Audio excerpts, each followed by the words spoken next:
The most common time for a woman to kill herself is the decade between 45 and 55. 70% of divorces after 40 are initiated by women. There are certain symptoms that, when they arise, are giving you a message. And some of those messages are that parts of your life no longer work for you.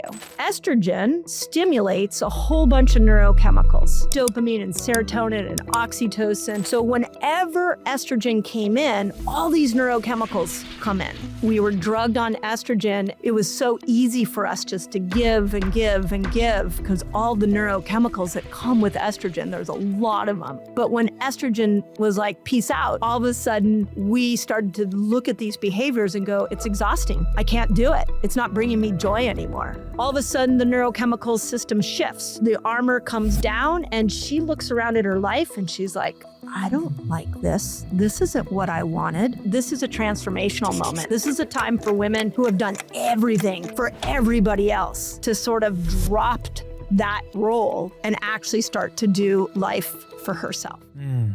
When you went down that rabbit hole and you started looking into it, what were some of the first big ideas that started blowing your mind, or even rather that were connecting dots that were already sort of swirling around? Yeah. Well, there were like a series. So the first one were scary thoughts. The most common time for a woman to kill herself is the decade between 45 and 55. When I heard that statistic, at first I was like, that can't be right. And then I looked into it. It's absolutely right. And I thought, okay, what's going on with women that, they're mothers, they're community members, their life is well established. They're not teenagers that are trying to figure out life. They have already got that.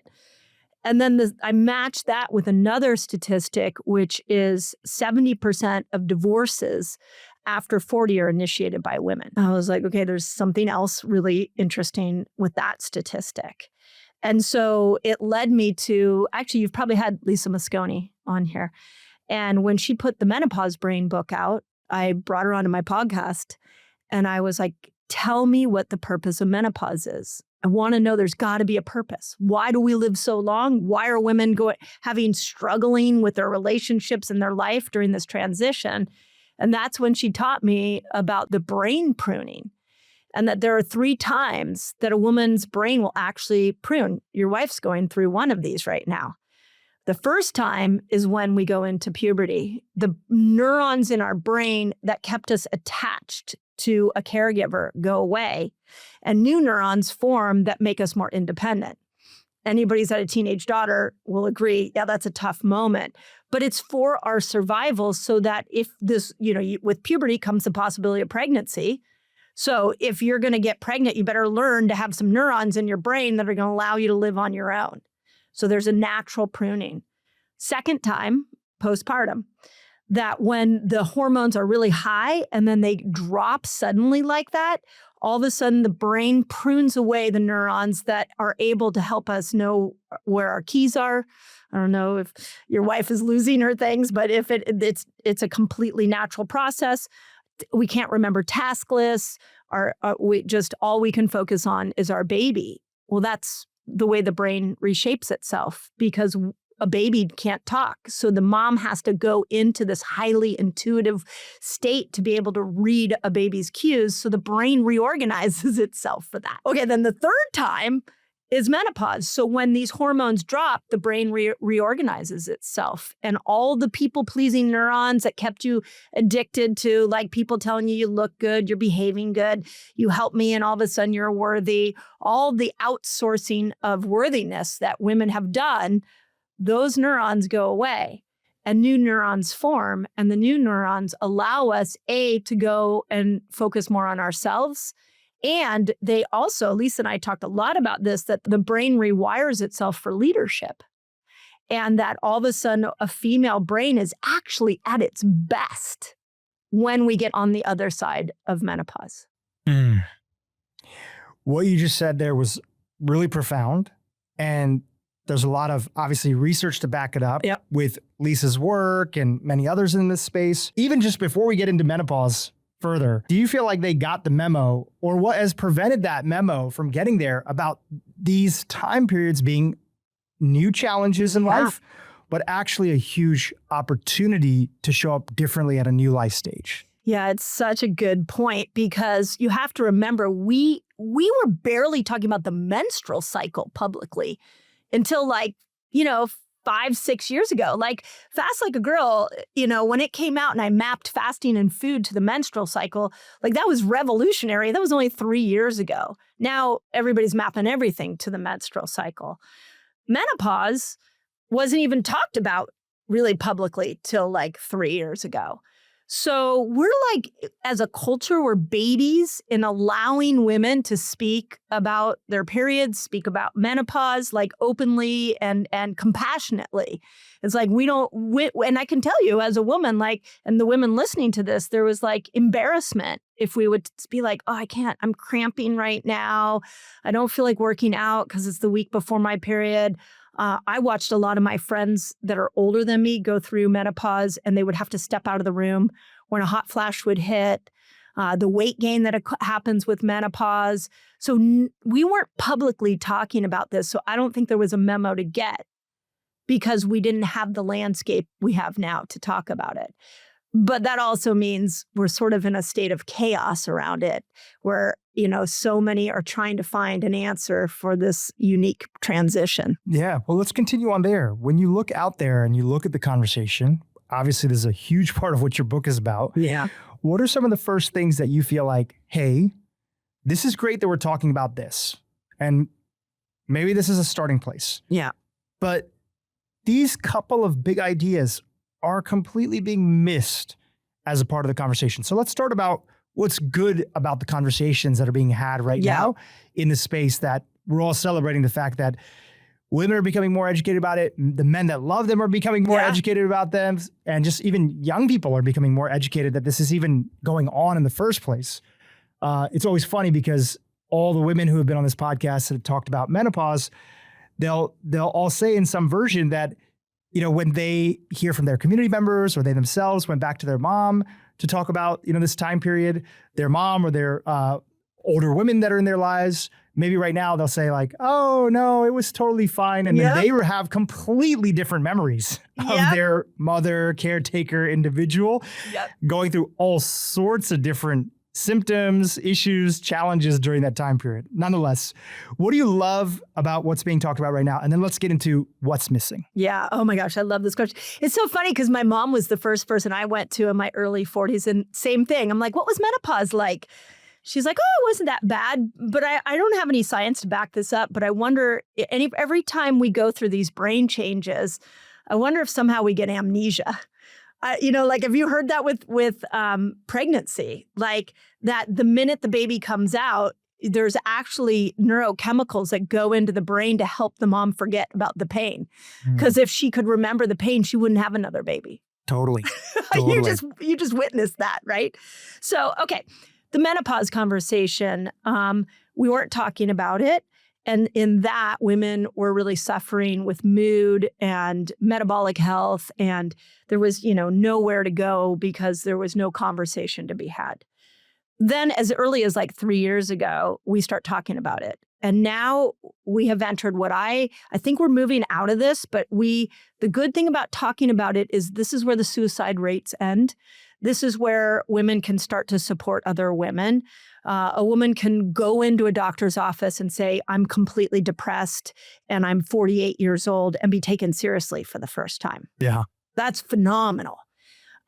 Women are being given access to hormone replacement therapy, which has pros and cons.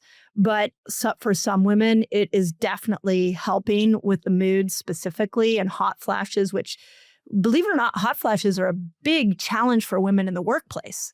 Because you think about it, you're around a board table and you're trying to be a badass corporate woman, and now you're dripping in sweat. Is like there's a lot of self-consciousness around that kind of experience. So it's been great that we've had access to HRT. But here's what's missing is that there are certain symptoms that when they arise are giving you a message. And some of those messages are that parts of your life no longer work for you. And so let's use depression as an example. Estrogen stimulates a whole bunch of neurochemicals In the book, I call it her girl gang. And this girl gang is like dopamine and serotonin and oxytocin. So whenever estrogen came in, all these neurochemicals come in, like a neurochemical armor that a woman is like always walking around with as long as estrogen is there. This has allowed the woman to tolerate things she may not want to tolerate anymore, behavior she doesn't want to do anymore, parts of her life that she's put up with because she's had the neurochemical resources to put up with them. You following me? Absolutely. So then all of a sudden the neurochemical system shifts. The armor comes down and she looks around at her life and she's like, I don't like this. This isn't what I wanted, because she's neurochemically changed. So now she's depressed. Now she's anxious. Now she's irritable. Rage is a big one that's showing up for women. And so instead of sitting with that woman and saying, okay, what's not working in your life? What do you need to change? How can we start to build a different life and help you with a different pattern? Instead of saying that, what's happening in the era of HRT is she's being told, go to your doctor, get on the right HRT. And if you go to that doctor, they won't put you on HRT. You need to find another doctor. So it's a little bit of like, I'm going to say this, but it's a little of an over-exaggeration, but it's like putting a muzzle on the woman. What if we actually sat with her and was like, what in your life no longer works for you because your brain is changing, your neurochemical system is changing, and there's an opportunity like Clarissa Pinkola Estes mapped out for you to let go of responsibilities and the people-pleasing way and actually start to take care of yourself now. Mm. You see that's where I want us to go. Like, I had a really cool interview with Darren O'Lean, and he's kind of a bro, and he like sat down across from me. He's like, well, I don't really know much about menopause, but I have a staff of women, and this is what they've given me some questions to ask. But when we actually got into the heart of the conversation, turns out he had a single mom who raised him and his brothers. And he was sharing through the experience of watching his mom go through menopause. He goes, you know what? I remember the moment in which she was like, I'm not doing this for you all anymore. And she started to stop catering to everybody else's needs. And he goes, my brothers were really upset. And I went to them and said, Mom has given us a lot. She's done a lot for us. Let's let her do what she wants to do now. That's what every woman deserves. Every woman deserves the opportunity through this menopausal experience to decide what I don't want to do anymore and who I want to become. And as long as we're putting patches on everybody, as long as that's the only message they're getting, we're missing that transformational moment. A bunch of important things you just talked about. Let's unpack a few of them. Mm-hmm. One that you mentioned, just like you were talking about, you see the spike in suicide rates for women. You see these initiations of divorce after the age of 40, 70% of them you mentioned and talk about in the book being from women. You see also these different responses to stimuli that could from the outside be perceived as less compassionate, right? Yeah, well said. Rage, you mentioned, yeah. Right? So break that down, because a lot of women notice that their tone might shift during this time, that they're more snappy. I'm putting this in air quotes, right? This is me not, characterizing them as snappy. This might be somebody looking around them and saying, all of a sudden, what's going on? I haven't changed. You've changed, right? Especially if they're not around people that are, supportive or not educated in this area. So let's take rage, for example. What's going on that it might be the same stimuli, but connected again back to what you were describing in the brain, that some of the stuff that was working previously and everybody around this individual has not really, changed, but the woman herself is feeling this intense emotion. For me, this book is about opening up a cultural conversation that we all get to stand in and have conversations like this, and hopefully have conversations in our homes and a ladies' night out about this. So I took 4 different lenses. I looked at the anthropological lens, I looked at the neuroscience lens, I looked at the mythological lens, and then I looked at the societal lens. And when I went to the societal lens, I found the teachings of a woman named Carol Gilligan. And she wrote a book back in the 1980s called In a Different Voice. And she studied teenage girls back in the 80s. Now, I want to help you, everybody, remember that the women going through menopause right now were teenagers. I mean, I graduated high school in 87. So Carol's work was like, when I saw it, I was like, that was me. She was studying me. And what she found is that if she asked a boy and a girl at like 9 years old a question, like, let's say, what do you want to eat? They'll both tell you. They'll tell you. The boy will say, I want this. The girl will say, I want this. Then you ask again at 11 years old. The boy is still very certain. The girl's getting a little more hesitant, not quite sure, but eventually will speak her truth. By the time she hits puberty, well into 13, 14, the boy will tell you what he wants, and the girl will say, I don't know. What are you going to have? So as women, we have a thicker corpus callosum that connects our right hemisphere and our left hemisphere. And what activates that corpus callosum is estrogen. So when estrogen came in at puberty, we started using both our right and left hemispheres for the majority of the decisions that we make. The left is logical, the right is emotional. So the right is creative, the right is relationships, the left is task-oriented. So we would bring relationship to every single decision when we had estrogen in our system. We were always thinking about everybody else's feelings. When estrogen goes down, that highway changes. And now I'm not bringing what you think to every single decision I make. So that is what I mean about the brain rewiring mixed with this societal expectation that we will be loved if we are selfless, which is what Carol, finally, her hypothesis was. Women in this culture are taught you are loved if you're doing everything for everybody else. You are loved if you're a size 2. You are loved if you don't have wrinkles on your face. There's so much expectation from the culture for women to behave a certain way. Men don't have that expectation. When estrogen goes away and this neurochemical shift happens and our brain rewires, all of a sudden the behaviors you used to love about us, we're not so excited about anymore. And I think that's where the rage comes in. And the irritability is all of a sudden we can't do the behaviors we used to be able to do because we're neurochemically different. The example I always use is I was deep into perimenopause during COVID.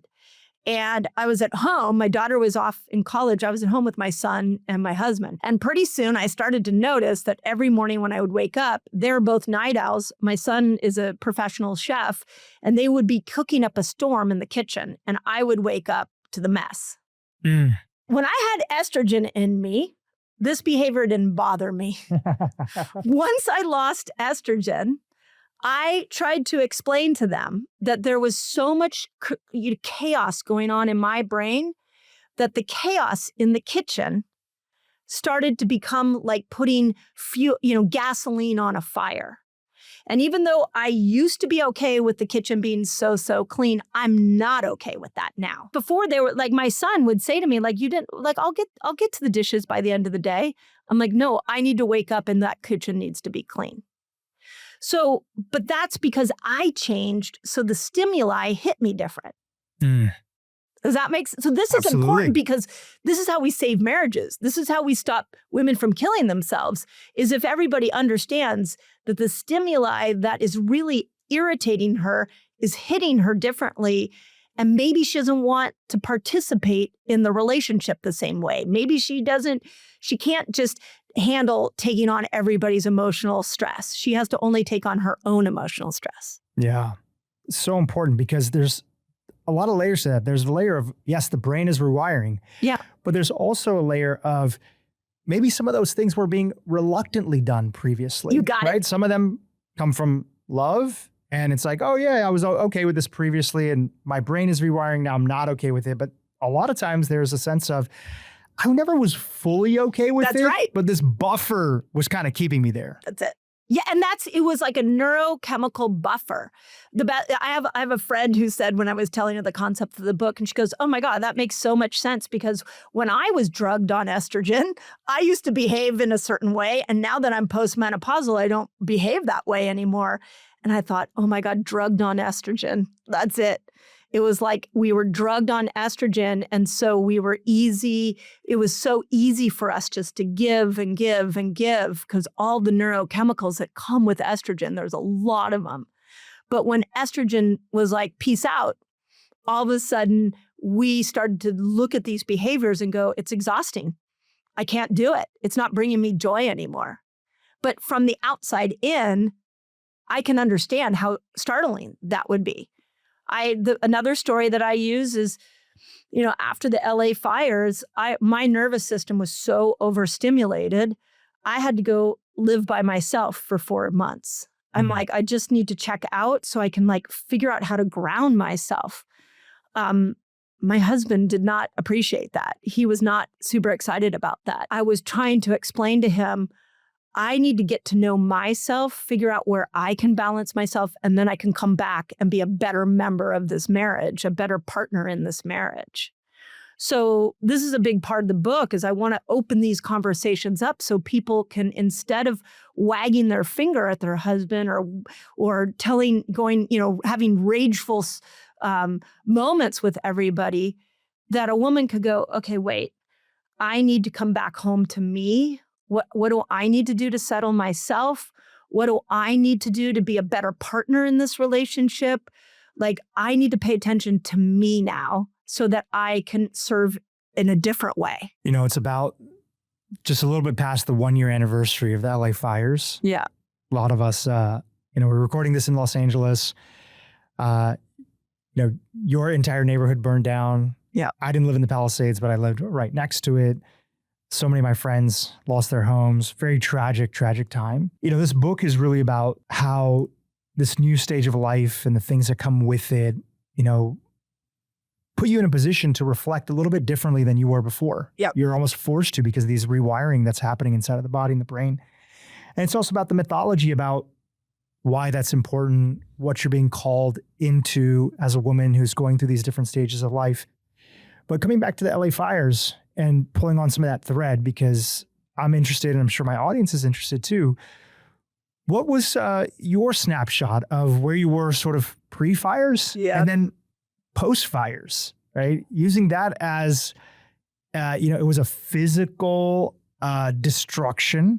Yeah. But in that same way, even though many women listening today who are in that phase of life of, let's say they're about to start into perimenopause, or they're fully into menopause that's there, or they're even thinking about these topics, they might have not gone through the same things as you, but many times it can feel like, hey, my world is turning upside down, right? Yeah. But let's talk about your story. Where were you? Give us a snapshot of Mindy, pre-fires and post-fires. And I know a little bit about this is that, you have a story in between of taking 100,000 women through this online webinar. I'll let you talk about that. But give us a snapshot of where you were. Well, like many women, I was already burnt out prior to the fires. And I had actually lost a really good friend of mine at 52. He died, just laid down on the ground and literally died, had a heart attack, was one of the healthiest humans I knew. I knew I needed to write this book. I was already traumatized. And so I started off 2025 coming to LA because we were splitting time between Northern and Southern California. And I was like, I'm just going to sit in the Palisades, age like a girl, and heal because I grew up in this area. I know it really well. It feels very calming to me. So that was my intention. I was ready to heal myself at that point. The day the fire hit, I still was in a little bit of disbelief because I grew up in Malibu and I know Santa Ana winds. And I've evacuated as a kid probably 15 times from fires. And then we went back home. We never had what I had there. So, of course, I just grabbed a few things because I was like, we're gonna be out in 3 days. We'll be back in the neighborhood. I know how this works. So I grabbed a small amount of stuff. I got in my car. And at that day, I was leading 100,000 people through a water fast. Now, this is the important part of the story because I saw my whole backyard on fire as I was in my car. So we were like right near the epicenter of where the fire and the wind was blowing towards my house. And so I threw stuff into the car and my brain was like, I just need to get to a parking lot so that I can lead these people, 100,000 people, through a water fast. So I'm in the car going out onto Sunset. Embers are flying everywhere. Houses are igniting. People are panicking. It's complete gridlock. I don't know if you remember the palm fronds lit on fire and were falling on cars. So people were abandoning their cars. And I'm on the phone with my husband saying, I just need to get to PCH so that by 11 o'clock, I can lead the 100,000 people through the water fast. That tells you everything about who I was before. And my husband was the first one to say to me, honey, just get to the hotel I have you at in Santa Monica. Just go there. Don't worry about the water fast. But Mindy, as a human, was trained to think about everybody else. She wasn't trained to think about herself. There was one moment where I thought, oh my God, am I gonna burn in this car today? Like I literally had that moment of like, is this the day? And am I going to burn? Because I was watching things burn all around me. And I'm still thinking, I got to get to these people. That typifies what women are doing constantly, thinking about others, even in crisis, is thinking about others, thinking about others. Reflecting back on my thought process over the last year, I've put myself first. I literally sat and was like, you need to reprioritize your life so you can think about yourself first. And I spent the whole year doing that. But the part that I think is helpful for women is that I went into an inquiry. I isolated myself for 4 months. I lived in an Airbnb in Santa Cruz. I wrote this book, and every day I would ask myself, why do I eat breakfast? Do I like eating breakfast? Maybe I want to skip dinner. What do I think of dinner? Then I went into, do I like how I dress? Because I didn't have my clothes for a really long time. I only had like 4 sweat outfits. And so I was like, do I even like this? What time do I like to go to bed? Maybe I don't want to go to bed early. I've always been going to bed early. Maybe I need to go to bed late. Like I inquired about every behavior because I was by myself. And I got to know my own preferences out of the lens of my family, out of the lens of my work. I just literally spent 4 months trying to get to know me. And that's like today, even I'll tell you, I left Mona. I was interviewed by Mona before you, and I thought I might be late. The old me would have been panicked to be late for you. The new me was like, oh, well, okay, if I'm late, I'm late. And I created a mantra in my head after the fires where I just told myself, I'm not in a hurry anymore. I'm not going to be in a hurry anymore. So driving here, I was like, I guess if I'm late, I'm not in a hurry anymore. Hopefully Dhru is okay. But that was the big change, is it took a trauma like that for me to see how deeply rooted I was in pleasing and taking care of everybody else. And the isolation let me actually get to know myself. I think anybody that's gone through a loss, a major life event, even men, there's that period of time where you realize like how much shit actually really matters. That's right. Right. So there's a universal aspect, and there's a specific biological component that is unique to women that are on this journey. Yep. That are there on this perimenopause, menopause journey as related to this conversation. And it's great to be able to touch on that because the conversation wasn't happening, a lot of women who felt these different emotions, they started noticing that their behavior was changing, or they were all of a sudden anxious in a way that they never really used to feel anxious. They felt that there was something wrong with them. Mm-hmm. They felt guilty maybe about prioritizing themselves. And now at least there is more of that conversation that women can participate in and say that, hey, there's reasons that these things might be going on. Exactly. And let's at least talk about it and have a conversation about what those are. You bring up a really valid point, because What I wasn't aware of until the fire is how deeply invested I was in everybody else's happiness, and not as deeply invested in my own happiness and my own preferences. And every woman's going to have a different version of that. They're going to be on where it's like we're all on a different kind of level of, I've talked to some women are like, oh, I've only thought about myself my whole life. And I'm like, peace up. That's amazing that you can do that. But I think a majority of women have been conditioned to keep giving and giving and giving. And what we're hoping is if I give and I give and I give, and I'm beautiful and I'm super mom and I work, that you will love me. And what I love about this conversation is now women are like me, are able to stand up and say, you know what? I forgot one part of that equation. And that was, do I love me? I need to fall back in love with me. And in order to do that, I have to look at some of these behaviors that have been for you, but I don't want to do them anymore because they are taking me out of congruency with myself. We couldn't have had this conversation 3 years ago. Like literally, if we had this conversation 3 years ago, people would be like, what is this crazy woman talking about? I actually think it's still a little green, this part of the menopause conversation. We're not giving women, like, I would love to see a culture where everybody's like, you go do. It's like, Darren, I feel like we would stop the suicide rates, we would stop the divorces if we had that part of the conversation was happening where it was like, I know you're depressed. I know you're filled with rage. Now let's just sit and talk about, what do you want to create in your life? Who do you want to be? What do you want to let go of?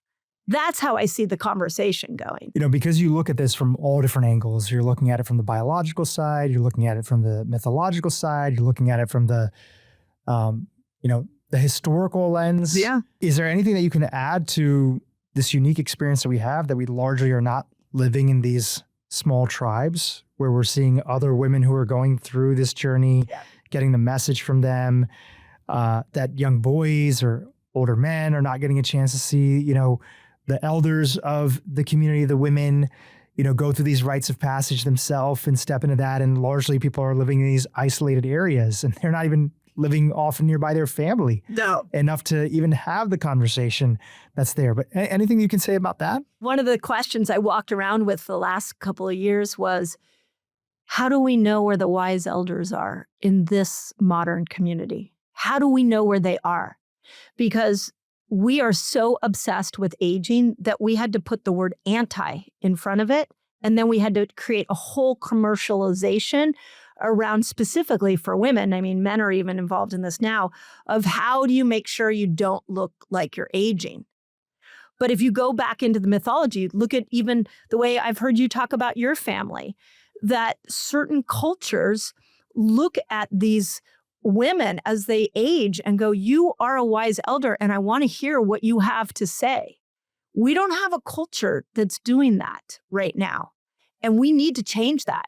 I'll tell you, in writing this book, I shifted my whole mental health team to women over 60. I'm like, I don't want to be advised by women younger than me. I want to be advised by women older than me. My current therapist is 83 years old. That's I awesome. love the wisdom that like oozes out of her. But culturally, we're not doing that. And I think we're missing such a huge, huge piece. And if you go back to like the grandmother hypothesis that I wrote about, in the hunter-gatherer days, they did that. The women went into the post-reproductive time and they became the foragers of food. They became the passer on. They would pass on knowledge to the younger children. If you look at the Okinawa woman that we put on a pedestal, one of the things they do is they create moais, where women gather together and share resources. So it might be they share a dinner or they share a home, but they are together as a united force. And then if anybody in the town has a question or a concern or a problem or needs help, they go to the moai. Where is that for us culturally?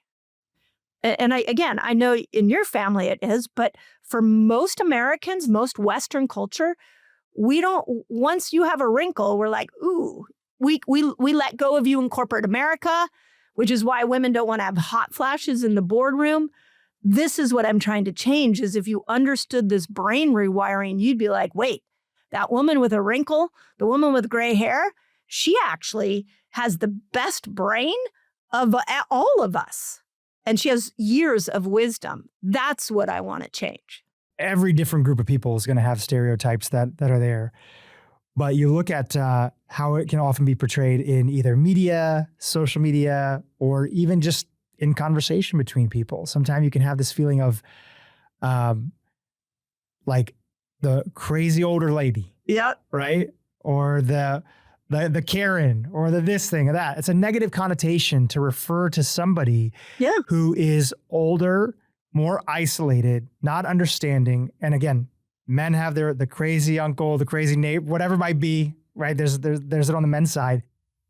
And it's like when you zoom out, you think about like everybody's lost a sense of tribe a little bit. Yeah, it's well said. And even in my own family, I'm not going to put there's a lot of amazing things that are there, but it's not like every single one. We have to fight for it regularly to try to recreate some of these circumstances. And yes, Asian cultures in general, there's still a lot of respect for like the elderly and how it's baked into the culture. But even that's changing a lot. Really? Wow. Yeah. Yeah, it's changing as everything gets modernized and people stop. There's a lot of benefits to not living together, and people, independence and freedom and other stuff. But there's a lot of challenges that come along with there. You don't get that knowledge transfer that's there. Where I was going with this is that everybody is been damaged for the loss of community that we've had, where you don't have that level of shared understanding, growth, and that kinship that comes from being in that sort of tight-knit community with each other. Yeah. Right? And it's an unfortunate thing. And I do think it's been one of probably the biggest things that's on people's mind, just not sure how to create it since COVID. We had this extreme isolation that was there. Yeah.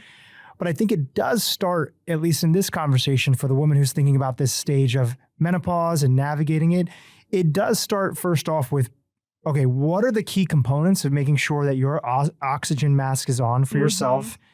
What should you be paying attention to? Because if you are not taking care of yourself, if you are still in this pattern and hamster wheel of prioritizing everybody else, falling for gimmicks that might be out there, sales pitches, whatever it might be, you're not going to feel well enough. Excellent. To be able to show up for anybody else if you don't feel awesome. Well said. So for that individual who's listening, let's continue down the journey that's there. What are some key things that you want to have them be aware of? I'll bring up one. To just kind of kickstart the conversation. Great. Just like you were saying, like, hey, this rage component, there can be a reason why a lot of women feel it. And even if it's not full-blown rage, why do you feel all of a sudden now that people are getting on your nerves more so than previously? Yeah. There's a biological understanding of that. Another one that you talk about inside of the book is this idea of a lot of women notice that clutter can take a heavy toll on them in a way that it previously didn't. What do you mean by that? What are you describing? Yeah. Well, okay, so let's look at it like your neurochemical armor, the buffer that kept you from, allowed you to handle as much stress as a woman has been handling. It's like that armor comes off and all of a sudden she's a little more raw. So again, the clutter is so intertwined with the chaos going on in her mind. So the brain's rewiring, the neurochemical system is shifting, and all of a sudden, wherever there is chaos and clutter, she's going to be agitated. And that's because her brain is going through this process of getting rid of old neurons, new neurons coming in, and she's starting to realize that the things she used to do, she doesn't want to do anymore, but maybe isn't able to speak it.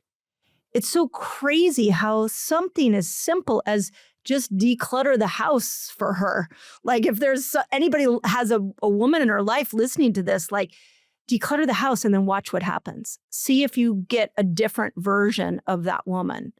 Or see if you can just like, I can tell you one thing I've done recently this year is like, I don't do full work days where I'm just going from thing to thing to thing to thing anymore, because I found by the end of the day, you didn't want to hang out with me. I was so edgy.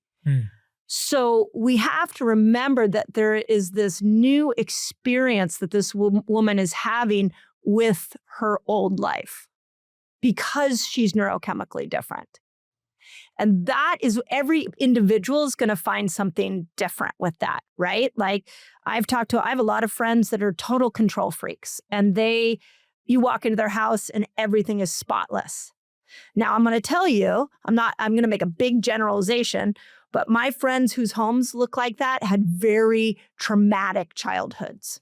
And I know when I walk into their home that I'm going to make sure I keep things clean, because it's the thing that keeps them calm and safe is a clean home. That is also happening to a lot of women as this chaos in her brain is going on. She all of a sudden needs things to be a little more organized, a little more decluttered, a little bit calmer, because what you're not seeing is underneath the hood is total chaos in her brain. And that's where I'm so happy that we're having these conversations. But imagine now that woman in a marriage where her husband doesn't understand her and is like, what do you mean, you're not making dinner? Or what do you mean you're not doing the things I used to love that you did? So we have to start to understand she's becoming different. Now, the other thing you mentioned that I want to point out is like, okay, what about the woman who has no idea about this and all of a sudden she lands in the middle of this mess? I think that's what I tried to get across in the book, is we can use our lifestyle to start to neurochemically help ourselves. Here's a classic example that everybody can do. We have serotonin receptor sites in our eyes. When we see full spectrum light in the midday, we take that light into our eyes and we convert it into serotonin. Estrogen stimulated serotonin production, but estrogen's going down. So you need more serotonin. It'll help you feel a little bit better, just feel a little happier. So really simply, are you going outside in the middle of the day? You can sit in your backyard, you go for a walk without sunglasses so you can make your own serotonin. Same thing with melatonin. Estrogen actually controlled our whole circadian rhythm. She was the master controller of that. Now she's gone. So all of a sudden, the internal timekeeper in the brain is like, I don't know what time of day it is because estrogen left, my messenger left. So you have to find a different way to tell that timekeeper what time of day it is. You got to see morning light. You need to see evening light. Like there are principles to follow. And I did a whole chapter on sleep in there. So that, I think that's where I'm trying to move us all to, is we're not victims. This isn't, we walk around just upset at everybody. This woman is going through a massive transformation that requires a lifestyle shift and different conversations to be had with her loved ones. Mm. Like that example of getting more sunlight, being more part of nature, because the distance from nature is now going to have a bigger toll on the body, is what I'm hearing from you. Yeah. You might have been able to get away with it before. What are some other things like that you want to highlight, that you might have been able to get away with this before? Yeah. But now this is really going to be taking its toll if you're not mindful. Yeah. So food, I got to go to food and fasting because I saw in my community that postmenopausal women could fast like queens. Like they had no problem fasting. And I was trying to, this was about 10 years ago. I was like, what is it that their bodies can do that a 40-year-old's body can't do? So at 40, as estrogen goes down, a woman's becomes more insulin resistant. Every woman has the potential to become more insulin resistant. So the meal she was eating at 35 that didn't cause her to gain weight, now she eats that same meal at 45 and she's gaining weight and she has brain fog because estrogen finely tuned that whole glucose insulin system. So you're changing your food, learning how to create fasting windows in your daily, and we're not talking long fasting windows, just being able to keep your glucose levels low, your ketones going up. That is going to fuel the postmenopausal brain. And you didn't maybe have to think about that when you were 35, but 45, 55, yes, you need to start to understand the impact a poor diet is going to have on you, because it doesn't work the same way now that estrogen left. It may have never worked, is what I'm partly hearing from you. But it's magnified even more so at this time period. And, your body can get away with certain things. Just like when we were all younger, you could stay up super late and you just bounce right back. Yeah. And great, that's fine when you're in your teens and early 20s, mid 20s, even early 30s. And then a lot of those behaviors start to catch up with you. Think about it through the lens of a woman. Like, she's like, we've done 2,500 videos I've done on my YouTube channel. And the most popular video that I ever do is on menopausal belly weight. Like, everybody wants me to talk about menopausal belly weight. But all menopausal belly weight is exactly what I just mentioned. It's that your system changed. And so you changed your whole metabolic switch. So your diet needs to change. And this is where I fear with the HRT conversation, some women are not getting that message. Like, cleaning your diet up right now, like at 45, is so massively important.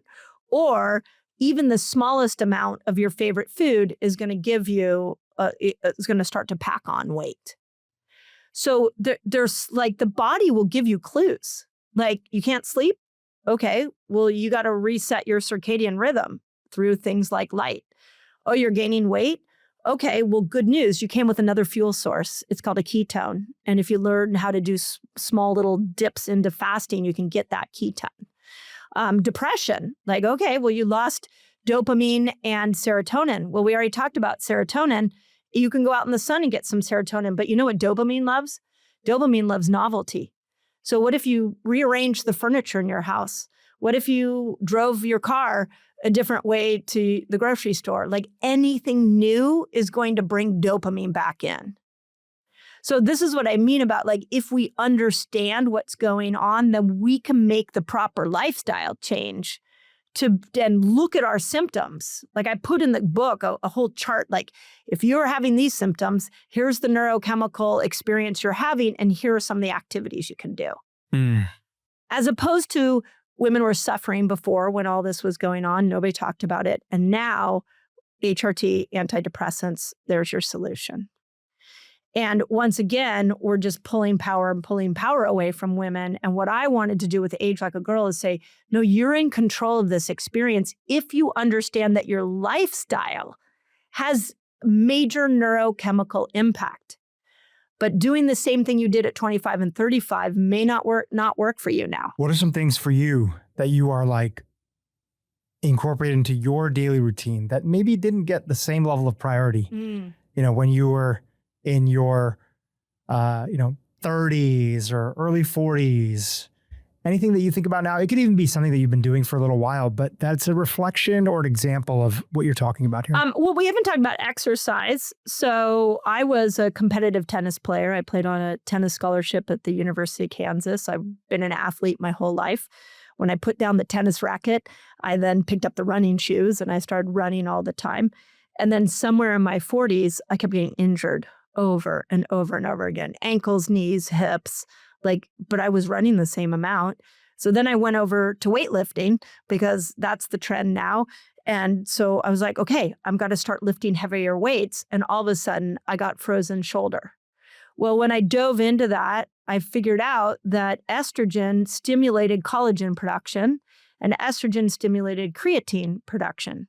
So that's muscles and ligaments and joint protection. But as estrogen levels went down, your joints aren't as protected, so your workout needed to shift. So I started changing the way I work out. I don't run anymore. I hike. I like going out into nature. Weightlifting, I do like a TRX type weightlifting experience, or I'll put a rucking vest on and go out and have that weight close to my body as opposed to impacting a limb. I took up surfing now that I'm in Santa Cruz. And I love how strong my arms are getting from all the paddling. But for me, I'm not going into the gym to lift heavy weights because I've been there and I got injured and it wasn't my path. And I'm not signing up for marathons anymore because I used to do those.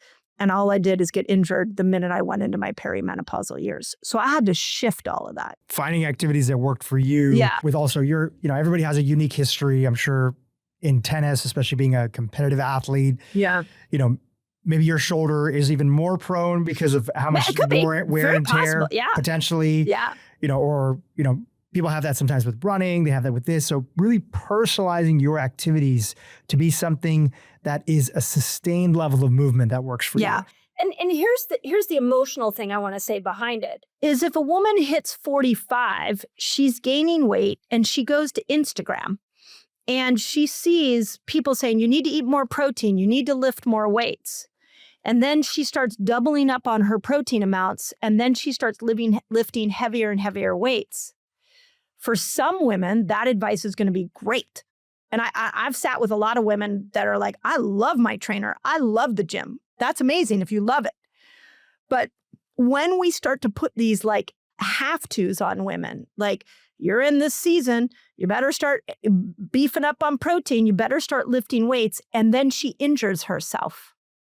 She doesn't think it's your fault because you delivered the message to her. She thinks it's her fault. Something's wrong with her. This is what we do as women. We internalize it. We're like, okay, well, that person said eat more protein. I did, and I gained weight, but she didn't gain weight. It must be a problem with me. I know I'm supposed to lift weights, but now I can't like lift my arm. It must be something wrong with me. And that's why I just want us to open this conversation up and say, everybody's different. If you understand the principles of what's going on, then you can self-select the lifestyle tool that is best for you. You, not the women around you. Personalization along with agency, that at the end of the day, you're the CEO of your health. That's right. And the more that you step into breaking away from any marketing message that's out there, then you can pick and choose and create a program that works for you. Right. This is something that has been talked about in this conversation. What do you think about the idea of DEXA scans or anything else that helps a woman? There's the internal feeling that she might have. There might be how she's noticing her body change. There might be how she's noticing, other aspects of her life shift around it. What are some healthy things to give a snapshot of where she might be? Let's start off with like a DEXA scan. Are you a fan? Are you not a fan? Yeah. Do you think about bone density for this sort of population that's here? I think bone density is important. That's actually a genetic marker that I'm looking to avoid because my mom has really bad osteoporosis. So I've spent a lot of time researching osteoporosis because I know that's in my genetic pool potentially. And my sister and I, my sister's 2 years older than me, we talk about it all the time. So I do think, and rucking has shown to be incredible for bone density because that added weight causes your bones to have to be stronger. And it has one of the least injury levels. That's right. Yeah. So yes, if you need that as an indicator, where I sit at 56, I'm doing everything I can right now to keep my bones strong. I definitely will need a DEXA scan coming down the road. But let's just call out what happens whenever you get a medical test is if it shows up that I have low bone density, then I'm going to have to sit with the possibility of, do I want to take medication? And the medication for osteoporosis has all kinds of weird side effects and weird results. And I'd rather try everything natural right now before I plow down that road. And I think we can use, my midwife taught me this back when I had my kids. She said, for a woman, her reproductive system and her health in general is best measured next to a sibling. So you can look at your sibling and see what kind of things your sibling is getting. And that's actually a better measurement of what you might have in your genetic pool than a parent. So my sister and I talk all the time about different tests we do and different blood work. And she's 2 years older than me. So I sort of watch, and she has a very similar, a little different, but 90% of her lifestyle is very much like mine. So yes, you could go down all these crazy tests, but I think we always have to ask ourselves, what am I going to do once I get the answer to that test? What will I do? And right now, for me, I'm going to do everything I can to keep my bone density. And then, yeah, when I hit 60, I'll probably get a DEXA scan. So we just need to not over medicalize this experience. I actually think the best measurement any woman can go through this process is just focus on hemoglobin A1C. Just get your metabolic health in order, and you will be shocked at how all the other symptoms start to improve.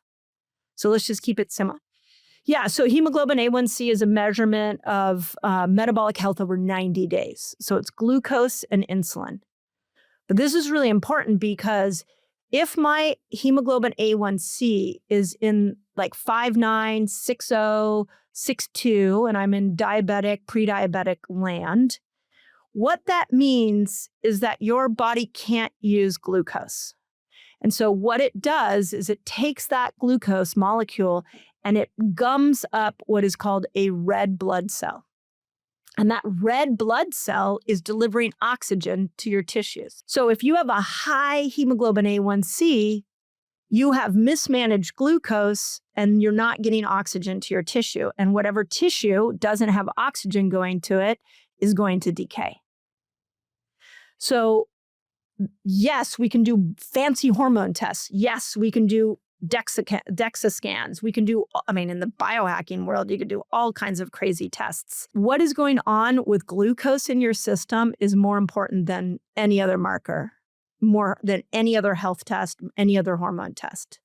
So, and it does 90 days. So it'll tell you how you've been eating and your glucose insulin system for 90 days. It's a great snapshot. I'm one of the few people that are out there. I don't know what the total percentage is in the population, but there's some individuals that have slightly stickier red blood cells. So I have a friend who has that. So you get a high number? Not like crazy high, but like slightly below, like in the high normal range. Yeah. Right. But then you do my fasting insulin.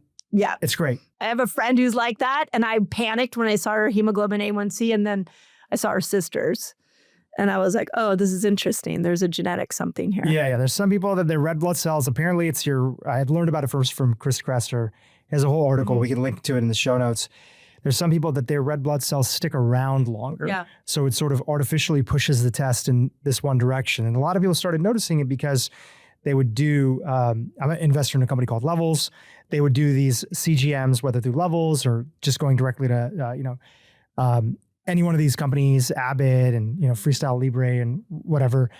They would do their glucose. And then a lot of these companies started offering labs, and they would get back their A1C, or they would go do their A1C. And they're like, what is going on? Like, I'm healthy and like everything is good, but like my glucose is in a really good place, but my A1C is really high. Yeah. Right. Again, this is not the vast majority of people that are out there. No, right. This is like a small subset of individuals. And they would say, okay, yeah, there's this phenomenon that happens sometimes that people's red blood cells stick around a little bit, and you can fact check it with a fasting insulin. Yeah, that's a good way to do it. That's there. So going back to what you were saying is that when you get your glucose under control, which a part of that, which is also great too, is that any type of resistance training or anything that puts some weight and resistance on your muscles, even rucking can be a good example of that. You build up your muscle, you're going to be able to move through more glucose inside of your body, right? So it's both activity and it's also, of course, food, diet, lifestyle, stress, emotions, all those things. So you're saying that getting that together is one of the main things that you'd be looking for and advocating for women. I actually will go as far as to say if every woman at 40 had a hemoglobin A1C that was 5.5 or under, we would not be having the menopause conversation we're having in our culture right now. Women just wouldn't have the symptoms that they're having. And let me explain why. And I put this in every book, and it's still so important, is this hormonal hierarchy where hormones work in a certain order. And at the bottom of this hierarchy, the lowest on the totem pole are sex hormones. What controls sex hormones is insulin. PCOS is a great example of this. So if I become insulin resistant, then and I have a gene for PCOS, I have more of a tendency to trigger that gene, and I'm going to express PCOS. Infertility is another one. So many women got pregnant after doing the fasting cycle that I wrote out in Fast Like a Girl. Because if you can get your metabolic system in order and you get insulin working right, then those sex hormones work right. But above insulin is cortisol. So you can't be stressing out all the time and trying to balance your glucose insulin system. Stress has a huge impact on that. We see it in our community all the time that, I'll get people who'll be like, I did everything you told me to do to lose weight with fasting and food, and I still haven't lost weight. And I'll be like, okay, tell me how much downtime you get in a week.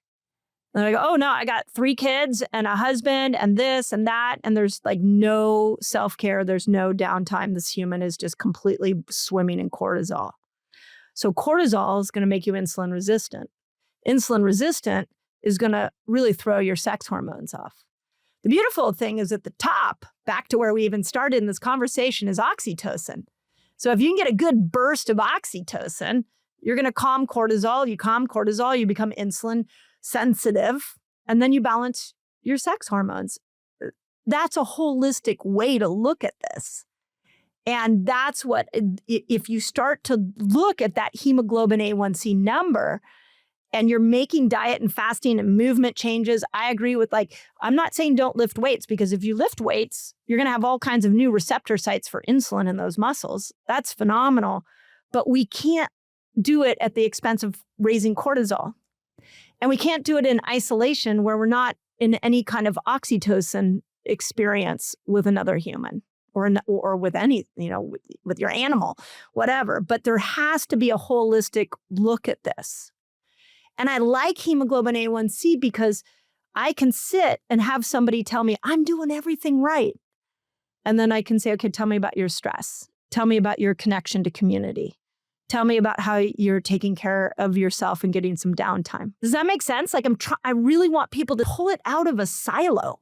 These little pieces of information, we hook onto them, but we forget to look at it from a more complete level, which is why I like hemoglobin A1C, because it tells you a really big story. Told you a genetic story. Yeah. I think you had a video recently on social media talking about, especially this time of year, this sort of pervasive feeling of needing to do everything right and doing a lot of things.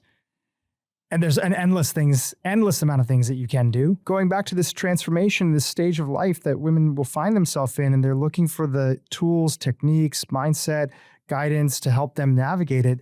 It's that sometimes maybe the best thing for you is doing less. I think 9 out of 10 times, it's especially for women, it's best if we do less. We have to keep in mind that the male body has a major priority, and that's survival. It's pretty much, the male body will always do whatever it needs to do to stay alive. The female body also has that priority of survival, but the second thing that it has a priority of the reproductive system. So men don't have that as much. So when a woman goes into all the things she's doing, she throws her body into a sympathetic dominant state. Once your nervous system's in a sympathetic dominant state, your reproductive system starts to shut down. We're back at cortisol. It starts to be like, I can't make this work. We need to run from a tiger. So what it keeps showing up in all the books that I've been putting out and the conversations I've had around these books is that the minute you put a woman in a stressed environment over and over and over again, you are going to watch every hormone in that woman's body completely go off kilter. Our bodies are very sensitive. And the overdoing is destroying our nervous system. And the minute our nervous system is destroyed, now we're insulin resistant and our sex hormones are completely off. Does that make sense? Yeah. But it's hard because you have a powerful woman at home and I'm a powerful woman and I can do a lot. But what I'm learning is if I go into a period where I'm doing a lot, I need to then come out and rebalance it by doing less. The restorative things. Yeah. Yeah. So it's not so much how much, there might be times and seasons in your life that there are these very stressful situations, stressful events, launching a book, launching a business, having a baby, whatever it might be. You can't always predict or you actually want some of these things that are there for you as part of your growth. Yeah. And the question that I'm hearing you sort of say is that, do you have the restorative things that can help you from that to build yourself back up? That's right. We can't just keep go all the time. Eventually, the nervous system is going to lock itself into sympathetic dominance. And so many women are here, and we're never using that parasympathetic nervous system. This was me before the fires. And I was so locked in a sympathetic dominant place with my nervous system because of all these books I've written, all these launches I've done, all the interviews people wanted me on. And so I never took time to rest. And so I was already breaking when a major trauma hit. And then I couldn't regulate myself. So I had to isolate myself. I might be in an extreme situation, but so many women don't take time to rest. And in the rest is digest. It's the rest and digest nervous system. It's where the immune system comes in. It's where we balance hormones. Like, the female body needs to rest, and we can't just keep pushing through. So we were talking about taking a snapshot earlier. One way biologically, you were referencing that A1C as one example of something that somebody could take a look at. On the mindset side, how do you take an inventory? How do you take a look at your life and say, where do I need some support? Because maybe I haven't addressed some things that have been there for a long time. And now that the neurons are shifting, I'm able to see it that, hey, this has been something that I've swept under the rug for some time. Yeah. How do you take that inventory of what you need on the mental, the mindset side, on that part of life at this stage? So here's a really fun part of the book that I really loved writing and researching. And it's our internal navigation system. And this is for all humans, but it's really accentuated in menopausal women, and especially postmenopausal women. Our body is always assessing if we are in a safe environment. And it will actually send a message to the prefrontal cortex. There's one specific part of the brain called the anterior cingulate. And this part of the brain looks outward. It takes the signals in from the body. It looks and sees, is what the body is experiencing and what I'm seeing on the outside, are those a match? And if it's not a good match, it will send a signal down to the body and give the body a reaction. Anxiety is a good one. I'm going to use me today. I'm not going to lie. When I flew in to Burbank this morning, I started to have a bit of a panic attack. And I was like, okay, body, what's going on? Tell me what you're experiencing. And we were flying over Malibu, the Palisades. It's January. I had my whole body started to have a reaction to what I experienced last year. And so I just kind of sat and had a conversation with my body of like, okay, tell me what you're anxious about. Oh, that was last year.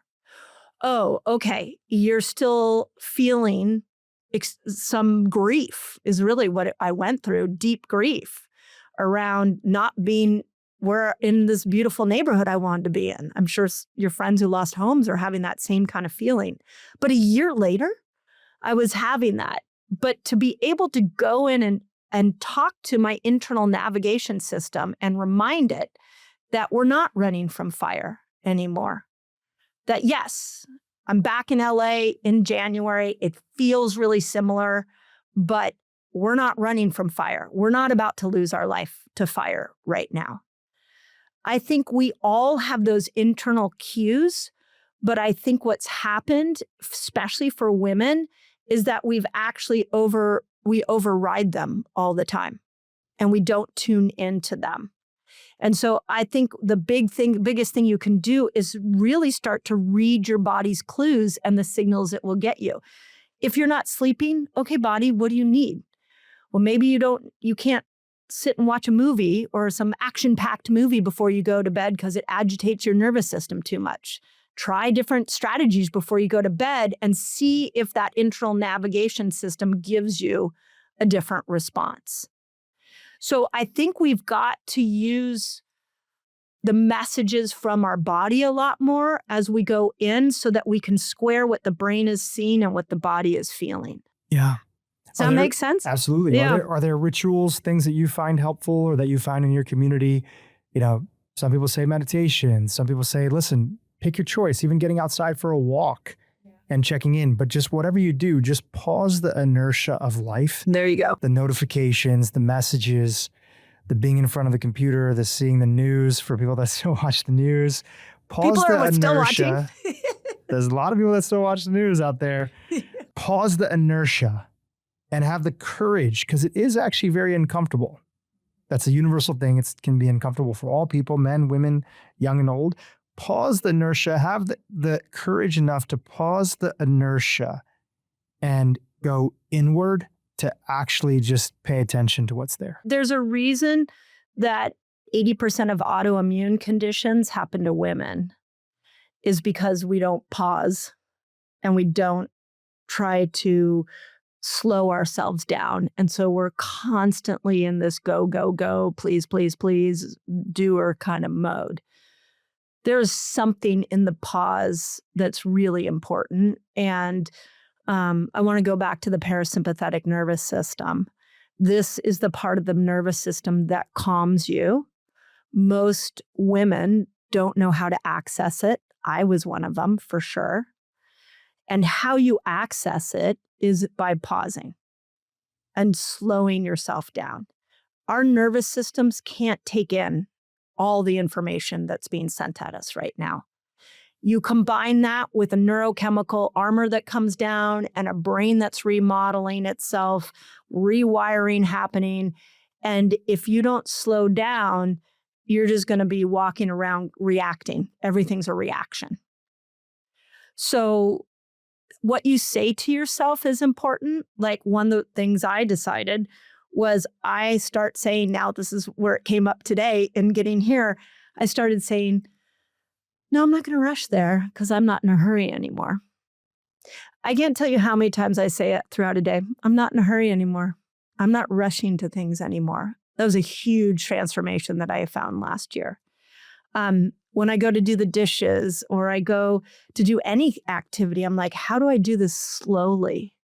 There's like a retraining of the nervous system that needs to go on. And if you can retrain and stimulate that parasympathetic nervous system, you'll start to see that the way you react to a stimulus is dramatically different. Yeah. Yeah, that's great. It's beautiful. It is a retraining, and it takes time. Anytime you're going to go through a retraining. Yeah. And it takes a little bit of space as well, too. Yeah. To go through that. Sometimes that could be finding an 83-year-old therapist. Yeah. Sometimes that can be, following a book or methodology or being part of a, since we're talking about women, being part of a women's circle that gets together. And prioritizing that. Yeah, and prioritizing that. So I'll tell you something interesting, and I'm going to think about how I want to phrase this because it's really personal, but it's a huge aha, and I haven't really quite figured out how to put words to it. I was so maxed, my nervous system was so maxed, again, like many women, that everything my husband would say to me felt like a threat. And when I removed myself from him for a few months to settle myself back, and I came back to being in daily relationship with him, I started to notice that as I calmed my nervous system, the things he did that set me off didn't bother me anymore. This is the 70% of divorces initiated by women.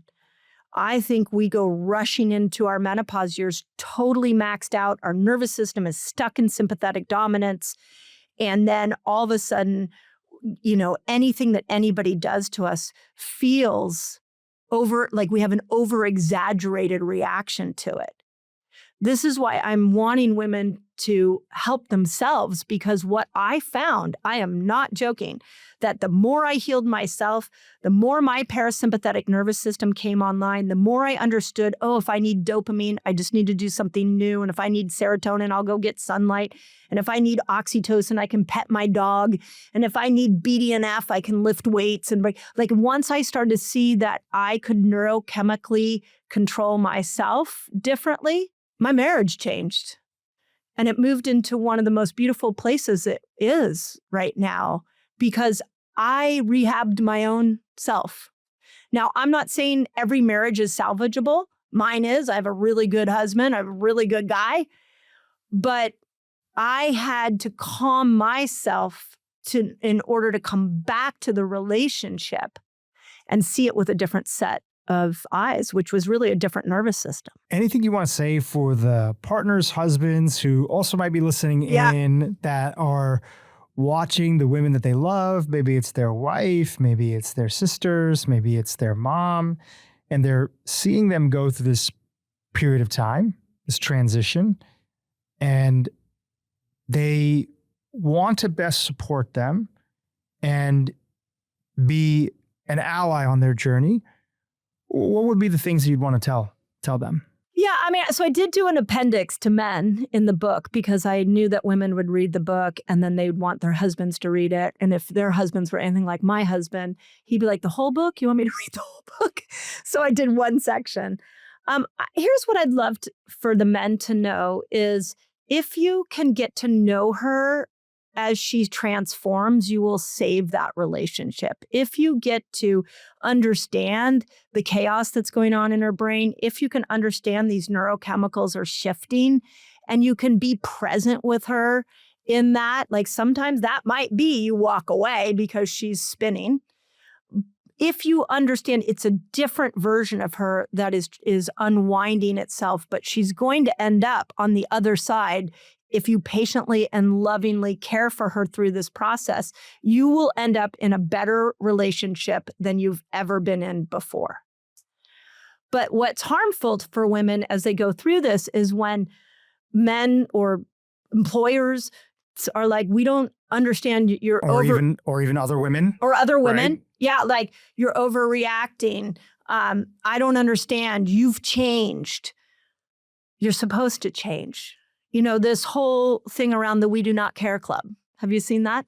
I actually don't know what that is. Oh, wow. Well, probably because you're a man. So, but it's this woman. So this woman got picked up. She couldn't take it anymore. She was in perimenopause and she was sitting in her car in a parking lot about to go into Target. And she picked up her phone and she said, like a cry to all women, I'm starting a club for perimenopause and menopausal women, and I would like to put the world on notice that we do not care anymore. And it started a movement of millions. Literally, this woman went from a everyday woman to within months having millions of followers on her We Do Not Care Club site. Okay, we could translate that into she was maxed. She couldn't do anything anymore. And so her declaring, that's all she was saying is, I am maxed. I can't care anymore.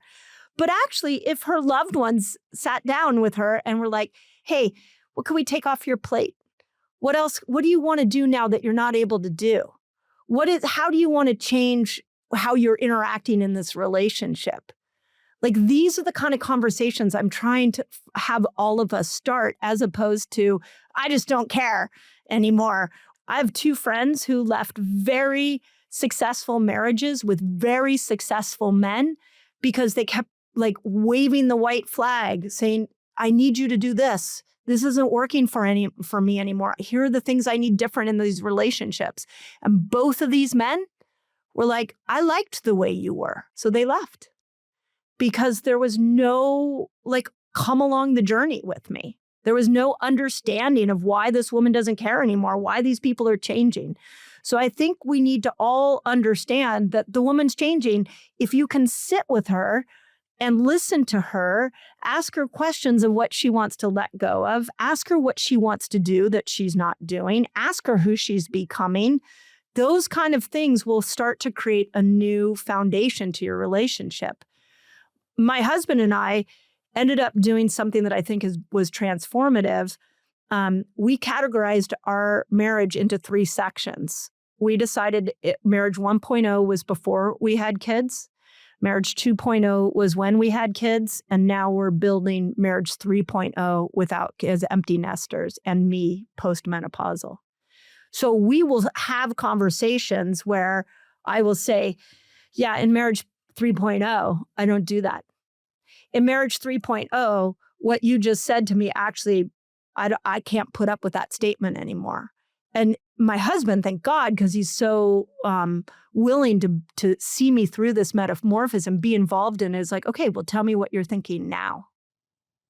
It's the languaging really, really mattered. As I started to shift, he could be there to support it as we were like, we're recreating something. We met when we were 21, and we're now recreating our marriage at 56 with Mindy in her postmenopausal glory. Yeah. And I'm sure with your husband, not biologically having gone through the same changes that are there, but life changes that are there too, which you opening up and sharing what you need. Anytime you do that with anybody, your kids or anything else like that, where there's that true, beautiful communication, you're now creating a table where that other person also gets to open up as well. And you create this level of communication that is so easily lost.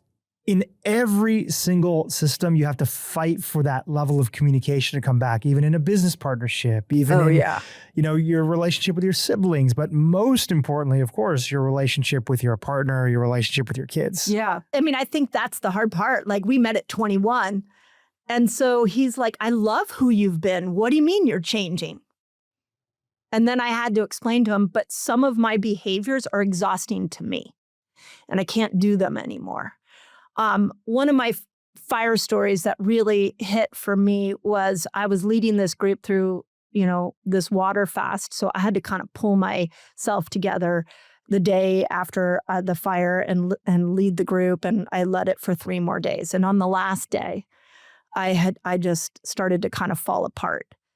And I said to this group that we had on that webinar, we probably had 5,000 people of the 100,000 people, because people watch it at different times. And I said, okay, we've come to the end of the water fast. I need to tell you all something. I am not okay, because I could just feel myself falling apart. But what I will tell you is I'm going to become okay. I will find okay. And I'm just curious how many of you here feel like you walk around all every day not feeling okay. 5,000 people. The chat just blew up with women that are like, I'm not okay. I'm not okay. I'm not okay. That's what we're talking about here. We're talking about giving women permission to say, the way I've done it, I can't do it going forward because my brain rewired, my neurochemical system shifted, and I need to do life in a different pace with different thoughts, with different priorities. That's menopause. And if we all understood that she was going there, we know it with teenagers. If you're out with a couple friends and they're like, oh, the teenager is acting up, the teenage girl, everybody's like, oh yeah, did she go into puberty? Oh, wow, that's a lot. But we don't give that same grace to menopausal women. We are changing and reprioritizing, and everybody who can enter into that experience with us with love and compassion and understanding is going to watch a woman stand in her greatest brilliance ever. I can't help but to think about, these metaphors that are all kind of coming together, very tragic, actual real life fire upended your life. Yep. And here we are talking about this major life transformation that women will go through, perimenopause into menopause. And that feels like an upending, it feels like an emotional fire. It feels like your entire world is going upside down. And yet your message that I'm hearing for you today as we wind down is that just like in an actual fire where you have this, nature always comes back. Obviously, in the situation of LA and the fires here, there's so many politics and other things. Put that all aside, right? Just think of a wildfire out in the forest. Yeah. Nature comes back stronger than ever. New trees start blooming. Life starts forming. our soil gets richer, and now it's a different and a better version of the next continuation that's there. I'm hearing that that's a huge part of the message you're sharing today, is that this life period that feels just scary and confusing, and I got so much value from being a particular way, and maybe I don't want to be that way before, but it was kind of working for me before, but it wasn't working for me before. And it's so complicated in so many aspects, but nonetheless, I want to show up differently. Yeah. And I need different things now. And I need to let the people around me know that, as scary as that time period can be, especially because so many women feel like they're navigating it alone, that there's something really beautiful on the other end of it. You got it. And that was the whole purpose of Age Like a Girl, is let's not miss the transformational moment. Let's not try to get so obsessed with the right test or the right medication that we forget that this is a natural biological process in which a woman is supposed to transform. That is the opportunity being given to her. So how can we as a culture support every woman going through this process in that way and cheer her on, as opposed to scaring her that she'll lose her job, as opposed to putting into her brain that she's not worthy because she has gray hair or she has a wrinkle. This should be a celebration of a new woman rising. Well, if there's anybody to give that reminder, it's you, Mindy, and you did. Thank you. With the book, Age Like a Girl, it's out. People can pick it up. We have the link in the show notes. These conversations are always incredibly powerful. Thank you for talking about the things that people aren't talking about. Yeah, thank you. Thank you for having it with me. The only reason to write a book for me is to open up a cultural conversation. I don't need it for ego. I'm not looking at it as my main money maker. Like, I just want the world to have a different conversation around menopause. This is the part I'm not sure if I ever told you, that when Fast Like a Girl came out, I had a big YouTube channel, and we were looking for big podcasts to get on. And you gave me the first break. I'll never forget it. It came out December 27th, and it was like December 6th. I flew down here and I got on your podcast. Yeah. And then that interview did really well on YouTube. And then what happened was, who picked it up next was Rangan. Yeah, Rangan asked me, can I connect you guys? And I connected you guys. Yeah. And so then Rangan, I went on there. That conversation went really well. And so Tom Bilyeu picked me up. And then that conversation went really well. And then Stephen Bartlett showed up. Yeah. I think it's really interesting for Fast Like a Girl that it was like 4 men that accelerated that, and you were the initiator. So I just want to say thank you. Yeah, and I think I appreciate it. I'm always happy to be that initiator. And when I look at you, you're also somebody in your life that is always connecting people. Hey, you should meet this person, or you connect on that. And so many of the things that may not work for us at one stage in life, which is part of what we've been talking about in this menopause conversation. And I think about my mom, and I think about my sister as she's going into perimenopause, my older sister, and my wife, who will eventually go through those, stages of life. The human side of it is that, let's drop team man, team woman. If you're a woman and you have a great relationship with your brother or your dad or other stuff, you understand that, we're team humanity. Yeah, I right? like that. And even if there's toxic patriarchy, toxic matriarchy, which is the thing as well too. Yeah, agreed. Right? Even if those things that are out there, there is team human, which is the vast majority of human beings want to support each other, want to look after each other, want to help their family. And what I was getting to earlier is that, you're such a big connector. And also a big part of, I imagine, your identity, and not that this has gone away, has been like, hey, I want to help people. Mm-hmm. Because also there was people that helped me in my journey. Oh, yeah. As a tennis player, as you getting into your career. And so you are definitely a pay it forward type of person. Mm-hmm. And like all things, there can be times where our identity is running the show at the detriment of ourself. Very true. Right? In different sort of schools of thought, they sometimes call it like our golden handcuffs. Yeah. They're the things that worked for us for such a long period of time, but left unchecked can start working against us. Well said. And so even though there might be a sense of upset or the feelings of how other people are provoking it, I feel like life is the most beautiful when we realize, like, you might find yourself in a place where a relationship no longer works for you and you're transitioning on. Okay, great. And a powerful question is also too, it's like, how was I complicit in also creating that with compassion? Oh, exactly. Not blame. Yep. Not anything. Like I was the person, I'm just making this up. I was the person that wanted to be there for everybody, right? So yes, I, in a way, kind of took advantage of myself and other people were taking advantage of me, but I liked it because it was a huge part of my identity. You got it. And there's a certain point in time where the body says, hey, listen, I've been telling you for a while, this isn't working a little bit. I'm going to give you some really strong signals, or sometimes life, God, the universe, whatever you believe in, will throw some adversity there. And you realize like, this isn't sustainable that's there.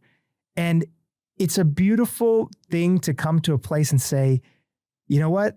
I can still take action. Maybe there's some things that don't work for me. Maybe there's some friends that aren't, the stage of where life is, or a relationship or projects or priorities. And, largely I was doing the best that I could. And so were the people around me, right? Right. They were doing the best they could. Yeah. That doesn't mean you have to keep on putting up with it. That's right. But they were doing the best they could, because now you're letting that energy go of like, everybody else. Right. I'm prioritizing myself. Bingo. Well, there's a challenge with that if that keeps on going for long enough as well too. Yeah. Right. And instead, and it's like stages of grief. You kind of have to go through your different levels of grief to actually fully go through the healing process. So I'm sure there's stages of that in everything, but especially what you're talking about here with menopause.